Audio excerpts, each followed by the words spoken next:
दोस्तों, एक व्यक्ति जब कभी भी बाहर निकलता था तो उसको लोग रोकते थे, टोकते थे और कहते थे कि तुम्हारी बीवी ये सब क्या कर रही है? वो नचनिया हो गई है, वो नौटंकी में भर्ती हो गई है, जो सोशल मीडिया पे ऐसी-ऐसी वीडियो डालती है। क्या तुम्हें अच्छा लगता है? जब ऐसे लोग कहते थे तो वो व्यक्ति अपनी पत्नी को डाँटता था और कहता था कि देखो ये सब सोशल मीडिया पर वीडियो डालना बंद करो। ये सब बिल्कुल भी अच्छा नहीं लगता। लोग तुम्हारे बारे में तरह-तरह की बातें करते हैं और मुझे बिल्कुल भी अच्छा नहीं लगता। वो कहता है कि तुम्हारे पास तो गुण भी है क्योंकि तुमने सिलाई-कढ़ाई का भी काम सीख रखा है। तुमने तो आरटीआई भी कर रखा है सिलाई-कढ़ाई से, तो तुम इसी में कुछ अच्छा करो और इससे भी बहुत अच्छी इनकम आएगी और पैसा भी आएगा।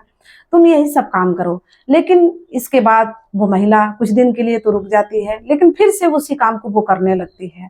और इस बार जब करती है, तो लोग फिर उसे रोकते हैं, टोकते हैं उसके पति को और कहते हैं कि फिर से तुम्हारी बीवी वही काम करना शुरू कर दी है। इसके बाद वो पति जब घर पे आता है तो अपनी पत्नी को डाँटता है और इस बार थोड़ी सख्ती दिखाता है और कहता है कि ये सब काम करना अब तुम्हारा बंद। बिल्कुल भी तुम्हें सोशल मीडिया पे वीडियो अपलोड नहीं करना है और ना ही कुछ करना है। तुम्हें करना है तो तुम सिलाई-कढ़ाई का काम करो, नहीं तो ये सारे काम बंद करो। इसके बाद अब पत्नी को गुस्सा आने लगता है। उसे लगता है कि जब लोग उसे पसंद कर रहे हैं, उसके फॉलोअर्स बढ़ रहे हैं, उसके सब्सक्राइबर बढ़ रहे हैं, तो उसका पति उसे क्यों मना कर रहा है? इसके बाद क्या होता है, जब पति ऐसी शक्ति दिखाता है तो ये तो बस एक बाउंड्री थी, एक बाउंडेशन थी, लेकिन इसके बाद जो होता है, जो महिला होती है इसी सोशल मीडिया के जरिए उसे एक व्यक्ति से उसकी पहचान होती है। इसके बाद दोनों में प्यार भरी बातें होती है और ऐसे-ऐसे करते-करते दोनों में प्यार हो जाता है। प्यार कब नाजायज संबंधों में बदल जाता है, पता ही नहीं चलता है। इसके बाद दोनों मिलकर एक खूनी खेल की कहानी रचते हैं और वो कहानी कुछ इस कदर होती है। दोस्तों, इसके बाद उस महिला को ऐसे लग रहा था, ऐसे नाटक कर रही थी कि जैसे उसे कुछ पता ही ना हो। दोस्तों, जैसे ही इस केस का खुलासा होता है, लोगों के पास जैसे ही ये सब बातें पहुँचती हैं, वो लोग दाँतों तले अंगुली दबाने लगते हैं कि आखिर इन महिलाओं को हो क्या गया है। दोस्तों, इस घटना को भी उसी घटना से मिला करके देखा जा रहा था, जो मेरठ में सौरभ राजपूत की हत्या कर दी थी उसकी पत्नी, जो मुस्कान रस्तोगी, अपने प्रेमी साहिल के साथ मिलकर के। दोस्तों, इस घटना को वैसे ही देखा जाता है। दोस्तों, आज की जो सच्ची घटना मैं आप लोगों को सुनाने जा रही हूँ, हरियाणा प्रदेश का एक जिला लगता है भिवानी। और भिवानी में 29 मार्च 2025 को एक फोटो वायरल होती है। उस फोटो में यही दिखाया जाता है कि एक हाथ है और हाथ पर प्रवीण लिखा है। वो सोशल मीडिया या फिर अखबार या फिर पुलिस चौकी हर जगह वो फोटो वायरल होती है और इसी बीच एक व्यक्ति वहां थाने पहुंचता है जिसका नाम सुभाष होता है। वो जाकर कहता है कि साहब, मेरा भी बेटा गुम हुआ है, आज उसे गुम हुए 4 दिन हो गए। हम लोगों ने उसकी बहुत तलाश की, उसे खोजने का बहुत ही प्रयास किया, लेकिन उसका कहीं पता नहीं चला। और फिर जो फोटो हमने देखी, उस फोटो को देखने के बाद ही हम थाने आए हैं। क्या आप उस डेड बॉडी को हमें दिखा सकते हैं? वो पुलिस वाले कहते हैं कि ठीक है। इसके बाद उस व्यक्ति को वहां पर ले जाया जाता है जहां वो डेड बॉडी होती है। इसके बाद जब वो देखता है व्यक्ति जिसका नाम सुभाष होता है, वो देखते ही देखते वो पहचान लेता है और कहता है कि हाँ, यही मेरा बेटा है, क्योंकि उसकी कद काठी, उसके पहनावे से और जो उसके हाथ पर लिखा था प्रवीण, उसको देख करके वो तुरंत ही पहचान लेता है और कहता है कि ये मेरा बेटा है। इसके बाद परिवार वालों को जैसे ही जानकारी मिलती है, परिवार वाले वहाँ आते हैं थाने में। इसके बाद सारे लोगों का रो रो करके बुरा हाल है और जो उसमें उसकी पत्नी है रवीना प्रवीण की, और उसका एक बेटा है जिसका नाम मोहित है, वो लोग का तो रो रो करके और भी बुरा हाल है। लेकिन इसके बाद जो डेड बॉडी होती है उसको पोस्टमार्टम के लिए भेज दिया जाता है और जो बॉडी थी वो बिल्कुल सड़ चुकी थी बहुत जगह से, लेकिन जो हाथ पर लिखा था प्रवीण, उस पे अभी कोई दिक्कत नहीं आई थी। इसके बाद जब डेड बॉडी पोस्टमार्टम के लिए जाती है तो पोस्टमार्टम रिपोर्ट जैसे ही आती है तो बिल्कुल सब कुछ बदल जाता है, क्योंकि जो लोगों को देखकर ऐसा लग रहा था कि उसकी एक्सीडेंटल मौत हुई है, उस कैनाल में गिरने से मौत हुई है उस नाले में, लेकिन ऐसा नहीं था। पोस्टमार्टम रिपोर्ट कुछ और ही बताती है, क्योंकि पोस्टमार्टम रिपोर्ट में साफ-साफ लिखा होता है कि उसकी जो मौत है वो किसी ने गला दबा करके उसकी हत्या की है और इसके बाद वहां पर फेंक दिया है। अब सारे लोगों में एक सवाल बन जाता है कि आखिर ऐसा कौन कर सकता है।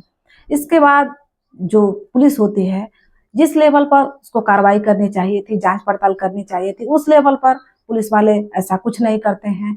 लेकिन जो परिवार वाले होते हैं, जिसका बेटा गुम हुआ होता है, वो लोग सारे लोग मिल करके इस खोजबीन में लग जाते हैं। और देखते ही देखते जो वहाँ के आसपास के सीसीटीवी कैमरे लगे हुए थे, सारे कैमरों को वो लोग देखने लगते हैं, लेकिन किसी कैमरे में पता नहीं चलता है। एक कैमरा उन लोगों के हाथ लगता है जिसमें साफ साफ दिख रहा था कि रात के 12 बजे एक महिला बाइक पे बैठी है, जो पीछे बैठी है और बीच में कुछ कपड़े में लपेट करके वो ली है, और आगे एक व्यक्ति उस बाइक को चला रहा है। वो बार बार उसी रास्ते पर आ रहा है, जा रहा है। इसके बाद जब वो लोग देखते हैं तो उसे जूम करके बार बार देखने लगते हैं। तो देखने के बाद उन्हें पता लगता है कि कोई और नहीं बल्कि उनकी बहू रवीना है। वो लोग कुछ नहीं कहते हैं, सीधे वो लोग उस थाने पर पहुंचते हैं। वहां जाने के बाद वो सीसीटीवी फुटेज दिखाते हैं और कहते हैं कि साहब देखिए, ये हमारी बहू रवीना है, लेकिन जो आगे बैठा बाइक चला रहा है उस व्यक्ति की हमें पहचान नहीं हो रही है कि वो कौन है। जब पुलिस देखती है इसके बाद, वो सीसीटीवी फुटेज में साफ साफ दिख रहा था कि 12:50 की बात है, 12:50 पर रात की बात थी, और वो बार बार बाइक लेकर के जा रहा है, आ रहा है उसी रास्ते से, जो कि सुभाष के घर से 6-7 किलोमीटर की दूरी पर वो नाला था। वहीं पर वो लोग जा रहे हैं, आ रहे हैं बार बार। समझ नहीं पा रहे थे कि आखिर उस लाश का वो लोग क्या करें। इसके बाद जब पुलिस रवीना को गिरफ्तार करती है, हिरासत में लेती है, तो वो अपने तरीके से पूछताछ करने लगती है। तभी रवीना बताती है कि वो रेवाड़ी कोसले तहसील का एक गांव लगता है गुड़ी, गुड़ी की रहने वाली रवीना होती है। 10वीं तक पढ़ाई की होती है। इसके बाद उसकी शादी हो जाती है प्रवीण से 2015 में। इसके बाद जैसे ही शादी होती है, 1 साल के बाद उसे एक बेटा होता है, और बेटा बहुत ही अच्छा होता है।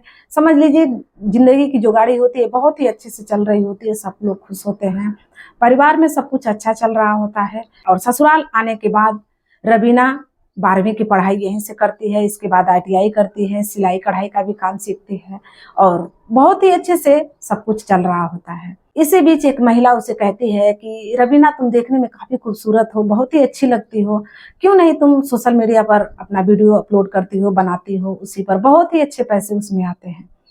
वो सोचने लगती है कि सच में मैं तो बहुत खूबसूरत हूँ, मैं वीडियो बनाऊंगी तो मेरे फॉलोअर्स भी बढ़ेंगे, मेरे सब्सक्राइबर बढ़ेंगे।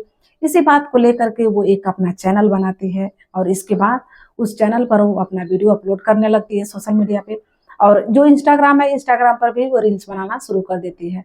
देखते ही देखते उसके फॉलोअर्स, यूट्यूब पर सब्सक्राइबर बहुत ही तेजी से गेन करने लगते हैं।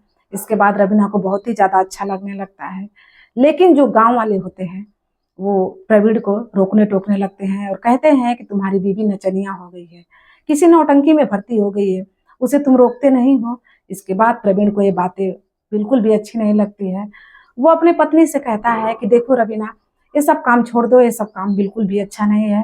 लोग तुम्हारे बारे में भद्दी भद्दी बातें करते हैं, मुझे बिल्कुल भी अच्छा नहीं लगता है। तुम ये सब छोड़ दो और जो सिलाई कढ़ाई का काम सीखी हो, तुमने तो ITI भी कर रखा है, तुम वही काम क्यों नहीं करती हो। लेकिन रवीना को ये सब बिल्कुल भी अच्छा नहीं लग रहा था। उसे ऐसा लग रहा था कि जब उसके सब्सक्राइबर बढ़ रहे हैं, उसके फॉलोअर्स बढ़ रहे हैं, तो उसका पति उसे क्यों रोक रहा है, उसे उसकी कामयाबी देखी नहीं जा रही है। दोस्तों, रवीना को सोशल मीडिया के थ्रू एक व्यक्ति से पहचान होती है जिसका नाम सुरेश राघव होता है। वो रहने वाला हिसार का एक जगह है हांसी, और हांसी का एक गांव लगता है प्रेमनगर, वहीं का वो रहने वाला होता है। 5 बहनों का एक भाई होता है, और वो रेलवे में उसके पिताजी होते हैं, माँ गृहिणी होती है और दादी की पेंशन आती है। उसके पिताजी रेलवे में लगाते हैं काम करने के लिए। वो 2-3 साल वहाँ पे काम भी करता है, लेकिन वहाँ से वो काम छोड़ करके घर बैठ जाता है। और इसी दौरान 2016 में उसकी शादी उसके पिताजी कर देते हैं। 2016 में शादी होने के बाद उसके 2 बच्चे होते हैं, एक बेटा और एक बेटी। बताया जाता है कि बेटा बेटी होने के बाद जो सुरेश होता है वो अपने परिवार से बहुत ही कम मतलब रख रहा था, अपने पत्नी से उसे खर्च के भी पैसे नहीं देता था, और बताता था कि मैं यूट्यूब पे काम करता हूँ। इसके बाद जब रवीना से दोस्ती हो जाती है तो और भी अपने परिवार की तरफ वो नहीं देखता है, और रवीना से ही वो दिन रात लगा रहता है। इसके बाद एक दिन की बात है, जब रवीना की वीडियो आनी बंद हो जाती है, तो वो रवीना से कांटेक्ट करता है और कहता है कि क्या हो गया, तुम्हारी वीडियो क्यों नहीं आ रही है, क्यों नहीं तुम अपलोड कर रही हो वीडियो। वो कहती है कि देखो ना, मेरा पति मुझे मना कर रहा है और कह रहा है कि तुम्हें वीडियो बनाने की जरूरत नहीं है, तुम सिलाई कढ़ाई का काम सीखो, करो। लेकिन जो सुरेश राघव होता है वो कहता है कि नहीं, तुमको ये काम करना चाहिए, तुम्हारा बहुत ही अच्छा सब कुछ चल रहा है, तुमको इनकम भी इसी से हो रही है, तुम्हें ये सब काम करना चाहिए। तभी उस टाइम जो रवीना होती है वो अपने मायके होती है। ये सारी बातें वहीं पर उसे हो जाती है। वो कहता है कि नहीं, तुम यही काम करो। रवीना कहती है कि ठीक है, लेकिन मेरा पति मुझे करने नहीं देगा और इसका जो वक्त है वो आ चुका है, इसे कहीं हम ठिकाने लगाना चाहते हैं, क्योंकि ये जब तक रहेगा मैं ये सब काम नहीं कर पाऊंगी। सुरेश राघव कहता है कि तब इसके लिए क्या करना पड़ेगा। रवीना कहती है कि यूट्यूब पे सर्च करो, जो भी बेस्ट से बेस्ट तरीका हो मारने का वही हम प्लान बनाएंगे, इसके बाद इसको मार देंगे और मेरे रास्ते से अब हट जाएगा, तो जो भी मुझे करना होगा मैं वो सारा काम करूंगी। वो कहता है कि ठीक है। इसके बाद रवीना अपने ससुराल आती है, 20 दिन के बाद अपने ससुराल आती है। आने के बाद फिर पति से कहासुनी होती है इसी बात को लेकर के। एक दिन की बात है कि वो अपने कमरे में सो रहा था, रात के 10:30 बज रहे थे। रवीना उसी कमरे में सो रही थी, लेकिन उसे नींद नहीं आ रही थी। वो जैसे ही सोता है अपने प्रेमी सुरेश राघव को फोन करके बुलाती है और कहती है कि आ जाओ जल्दी से, ये सो गया है। इसके बाद जैसे ही वो आता है, जो कि वो जहाँ पे वो रहती थी, जहाँ उसका मकान था, वहां पर वो नीचे तो उसकी देवरानी रहती थी, लेकिन वो छत पर जब रहती थी तो उस छत पर जाने का जो रास्ता है वो बाहर से सीढ़ी जाती थी, वहीं से उसका रास्ता था। इसीलिए किसी को भनक नहीं लग पाती है कि आखिर कौन आ रहा है कौन जा रहा है, जबकि देवरानी उसके नीचे सोई थी। उसको नहीं पता था कि आज उसके जेठ की जान चली जाएगी। इसके बाद क्या होता है कि जब सुरेश राघव होता है वो बाहर की ही सीढ़ियों से ऊपर आता है।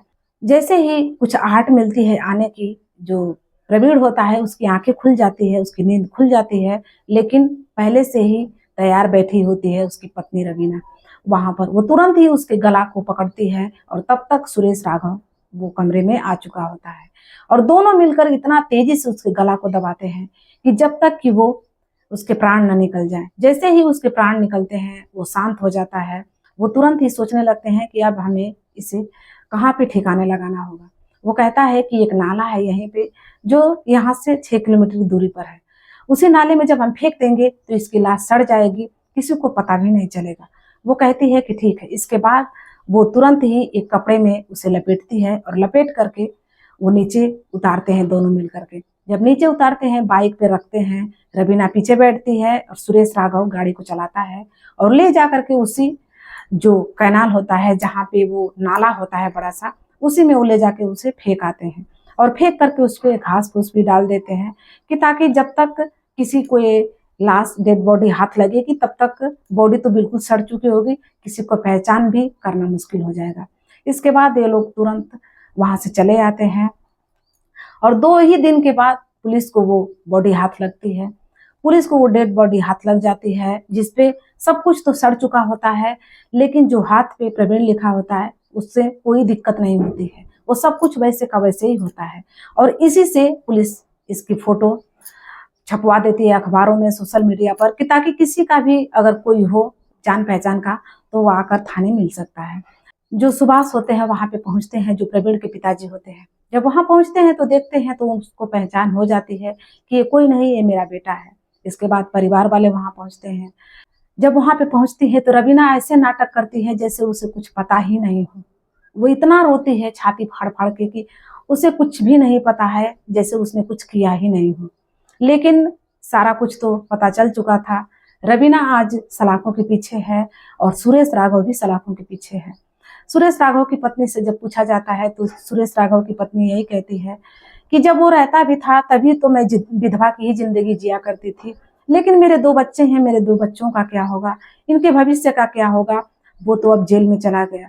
लेकिन इधर जो रवीना है, क्योंकि जो पति था प्रवीण, उसकी भी तो उन लोगों ने हत्या कर दी और आज रवीना भी जेल की सलाखों के पीछे है और उसका भी एक बेटा है 5 साल का।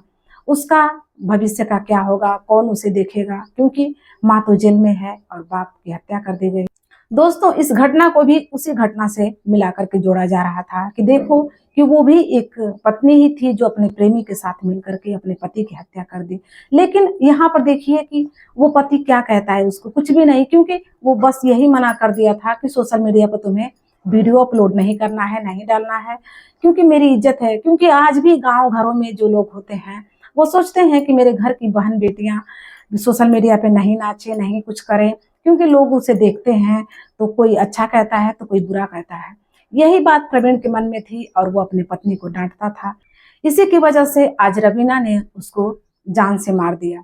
दोस्तों, इस घटना पे आप लोगों की क्या राय है और क्या कहना चाहेंगे इस घटना के बारे में? अपनी राय आप लोग कमेंट बॉक्स में जरूर दीजिएगा। मिलते हैं नेक्स्ट वीडियो में, तब तक के लिए धन्यवाद।